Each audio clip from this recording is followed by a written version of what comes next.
अरे ये देखो कितना बड़ा राक्षस है। ओए बेवकूफ बच्चे, तेरी इतनी हिम्मत, तूने मुझे राक्षस बोला। ये ले बच्चे, जल्दी बता तुझे मैं राक्षस लगता हूँ या भूत? इसमें लगना क्या है, तुम राक्षस हो। अबे साले तू भी ले।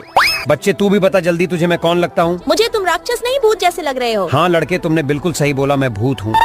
ओए राक्षस, तूने इन बच्चों को क्यों पकड़ा है? बेवकूफ पुलिस लड़की, मैं राक्षस नहीं भूत हूँ, तू भी ले। अबे साले, इन सबको छोड़ता है कि गोली मारूं? ओए ढक्कन, में इन सबको नहीं छोड़ूंगा। दोस्तों, राक्षस के साथ सही किया तो वीडियो को लाइक सब्सक्राइब